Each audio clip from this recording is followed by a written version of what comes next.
भारत की बात के YouTube चैनल पे मैं एडवोकेट सिद्धार्थ राणा आपका स्वागत करता हूं। चाचा नेहरू, जिन्हें पंडित जवाहरलाल नेहरू, कब बने थे प्रधानमंत्री और किसने की थी इनकी छुट्टियां खराब? आइए जानते हैं इस पूरे वाक्य का सच आज की वीडियो में। दोस्तों, बचपन से हमें ये पढ़ाया जाता है भाई आजाद भारत के प्रथम प्रधानमंत्री जवाहरलाल नेहरू जी थे। सत्य बात है, इसमें कोई शंका नहीं, आजाद भारत के प्रथम प्रधानमंत्री थे। लेकिन हमें यह क्यों नहीं बताया जाता कि वो उस टाइम दूसरी बार प्रधानमंत्री बन रहे थे? जी हां दोस्तों, नेहरू जी ने पहली बार प्रधानमंत्री पद की शपथ जो थी वो लॉर्ड माउंटबेटन द्वारा उन्हें दिलाई गई और यूनियन जैक के नीचे ली थी 1946 में। तो अगर हम टेक्निकली बात करें तो जिस व्यक्ति ने जितनी बार शपथ ली होती, चाहे वो 5 दिन के लिए उसके बाद प्रधानमंत्री रहता, चाहे 10 दिन के लिए, उतना उसका काउंट किया जाता। तो 1946 में पहली बार जब शपथ ली तो टेक्निकली तो वो पहली बार प्रधानमंत्री तब बने थे, दूसरी बार बने थे आजाद भारत के। तो ये वाक्य बहुत लंबे समय तक हमें ना तो कभी किसी किताब में पढ़ने को मिला। अब सोशल मीडिया की ताकत से कुछ एक किताबें जो रोक रखी थी इंडिया में लॉन्च होने के लिए, उनमें से निकल के ये मटेरियल आया। दोस्तों, कांग्रेस के जो व्यक्ति हैं उनका इतिहास जो शुरू होता है वो पंडित जवाहरलाल नेहरू से ही अपना इतिहास शुरू करते हैं, जो आज की कांग्रेस की अगर हम बात करें। और जवाहरलाल जी को वो डेमोक्रेट, विश्व का सबसे बड़ा डेमोक्रेट लीडर बताने पे अब तक तुली हुई है। तो इनकी डेमोक्रेसी से जुड़ी कुछ हम बातें आज की इस वीडियो में रखेंगे। सबसे पहले चर्चा करते हैं कि भाई कितने बड़े डेमोक्रेट नेता थे जवाहरलाल नेहरू। दोस्तों, इनकी अपनी ही पार्टी के लोगों की कुछ ऐसे वाक्य मैं आपके साथ रखूंगा जिन्हें सुन के आप हैरान हो जाएंगे। संविधान के बाद जब लोगों की आवाज उठाने का, लड़ने का, अधिकारों का, सबका राइट हमें मिल चुका था, उसके बाद की बात कर रहा हूं। कांग्रेस की सरकार थी सेंटर में, कांग्रेस की सरकार थी मद्रास प्रोविंस में, और वहां पे चल रहा था एक आंदोलन। वो आंदोलन सड़कों पे नहीं था, वो आंदोलन था जेल में। जेल के अंदर कम्युनिस्टों द्वारा कर दिया, कम्युनिस्ट कॉमरेड जिसे हम कहते हैं, उनके लीडरों द्वारा, कार्यकर्ताओं द्वारा 200 के लगभग जो जेल में बंद थे, वो जेल में एक शांतिपूर्ण तरीके से आंदोलन कर रहे थे। उसको दबाने के लिए उन 200 लोगों को एक कमरे में इकट्ठा करा गया और उन पे ताबड़तोड़ गोलियां चलाई गई। उसमें 15-20 से ज्यादा लोग मरे, बहुत से घायल हुए। अभी मैं आपके ऊपर छोड़ता हूं भाई, जब स्टेट और सेंटर में कांग्रेस की सरकार हो तो ऐसा आदेश पाकिस्तान से तो आने से रहा। दोस्तों, नेहरू जी और सरदार पटेल जी के विचार भी समय समय पर आपस में क्लैश करते थे।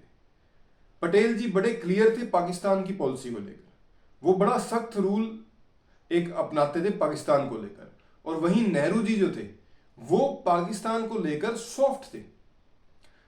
पाकिस्तान के एक फाइनेंस मिनिस्टर को दिए गए उनके बयान वो बड़े ही कई बार चुभते हैं, हर्ट भी करते हैं। वो उनको कहते हैं कि भाई मैं इस चीज को नहीं मानता जो उस टाइम पाकिस्तान में हिंदुओं के साथ टॉर्चर हो रहा था, लेकिन वो उन सारी चीजों का खंडन करते हैं। कहते भाई मैं नहीं मानता कि पाकिस्तान में हिंदुओं के साथ कोई टॉर्चर हो सकता। ऐसा वाक्य उस समय जब इंडिया और पाकिस्तान में इतना कम्युनल वायलेंस हो गया था, उसके बाद ऐसा वाक्य कहना एक जिम्मेवार नेता को शोभा नहीं देता। फिर बात आती है जॉन मैथाई। बड़ा इंपॉर्टेंट नाम है, ये नेहरू कैबिनेट के ही सदस्य थे, उनकी जो प्रथम कैबिनेट थी उसके सदस्य थे। लेकिन इन्होंने अपनी सदस्यता छोड़ दी, कैबिनेट से रिजाइन कर दिया। उस टाइम लोगों में थोड़ा, जिसे कहते हैं, सेल्फ रिस्पेक्ट ज्यादा होती थी। आज के समय में तो ऐसा कोई करता नहीं है। अपने आप से तो रिजाइन का मतलब ही नहीं बनता। नेता को वो सारी चीजें दिखती हैं जो पावर में होती हैं, मकान, गाड़ी, वो सारी चीज होती है।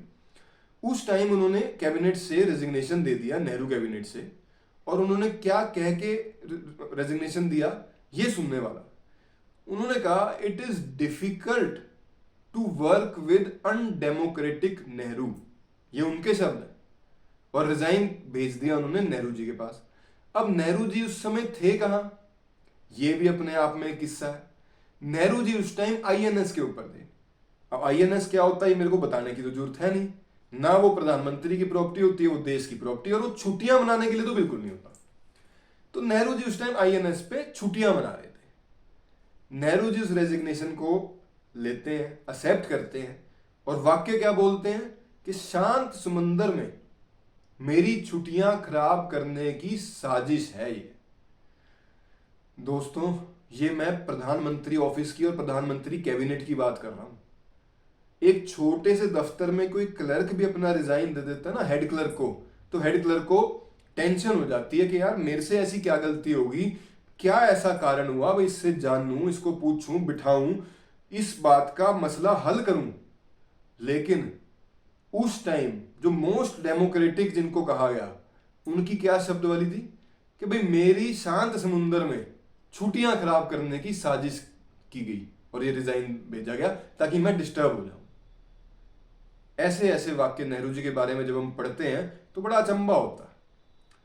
फिर टंडन जी कांग्रेस के प्रधान बनते हैं, नेशनल प्रेसिडेंट ऑफ कांग्रेस, और वो बनते हैं सरदार पटेल जी की मर्जी से।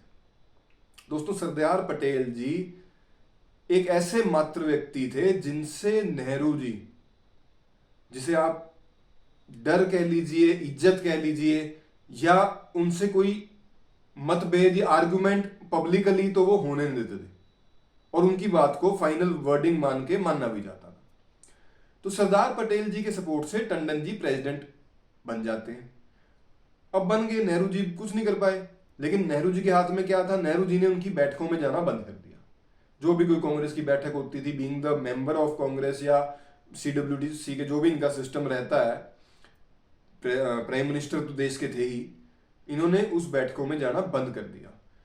तो इससे क्या निकल के आता कि भाई कितनी का आप इनर पार्टी जो चुन के आया हुआ है डेमोक्रेटिक तरीके से, गलत तरीके से नहीं, डेमोक्रेटिक तरीके से, जो एक व्यक्ति आपकी पार्टी का प्रधान चुन के आया, लोगों ने चुना उसे, आपके पार्टी के मेंबर्स ने चुना है, उसकी बैठकों में आप ना जाके क्या दिखाना चाह रहे हैं कि आप डेमोक्रेसी के बहुत बड़े हितैषी हैं।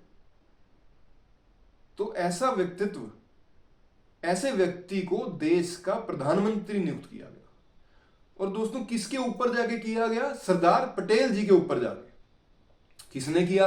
आप भी जानते हैं, मैं भी जानता हूं। गांधी जी ने अपनी वीटो इस्तेमाल करके किया, क्योंकि उनका सॉफ्ट कॉर्नर था नेहरू जी के प्रति, शुरू से था। वो हो जाता है, कई बार पर्सनल कारण होते हैं बंदे के, कुछ व्यक्ति मतलब देश से भी ऊपर रिश्तों को जब तवज्जो देने लग जाता है तो ऐसा कई बार हो जाता है। कांग्रेस के सारे मेंबर्स जो भी उस टाइम जिन्होंने वोटिंग करी, वोट किसके फेवर में करा था? सरदार पटेल जी ने। और चुना किसको गया? पंडित जवाहरलाल नेहरू जी को प्रधानमंत्री। किसने चुना? गांधी जी ने। और जब गांधी जी से एक सवाल पूछा गया किसी इंटरव्यू में कि भाई आपने ऐसा करा क्यों, जब सारी तो कांग्रेस, सारा देश का जो एक वो था मानस का, वो था मत था, वो सारा सरदार पटेल जी की तरफ था, और सरदार पटेल जी देश को ज्यादा बेहतर तरीके से जानते हैं। इसका उन्होंने बहुत अच्छा उदाहरण जो दिया, वो सारी रियासतों को जब उन्होंने इकट्ठा करके दिखाया, वो उन्होंने अपना शक्ति प्रदर्शन दिखाया उन्होंने। लेकिन गांधी जी ने क्या कहा उस वक्त कि हम में से सबसे बड़ा अंग्रेज नेहरू ही है। साथियों, ये वर्डिंग गांधी जी की थी कि हम में से सबसे बड़ा अंग्रेज नेहरू ही है, और नेहरू ही है जो बाहर फॉरेन कंट्रीज से बातचीत करने में सबसे ज्यादा सक्षम है। उन्हें उस टाइम भी चिंता किसकी थी?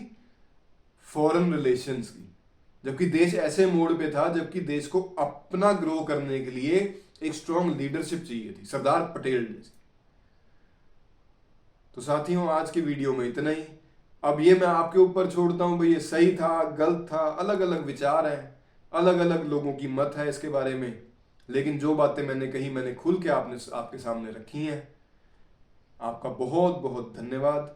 अगर आपने चैनल को अब तक सब्सक्राइब नहीं करा तो जी हाँ साथियों, चैनल को सब्सक्राइब जरूर करें, लाइक करें, शेयर करें, कमेंट करें। कमेंट से आपके मेरे को जोश मिलता है, और नए नए सजेशंस भी आप मुझे दे सकते हो कि किस विषय के ऊपर मैं आपके लिए नए खोज करके लाऊं, कुछ ऐसी बातें जो आपने कहीं सुनी ना हो। आपका बहुत बहुत धन्यवाद। भारत माता की जय। वंदे मातरम।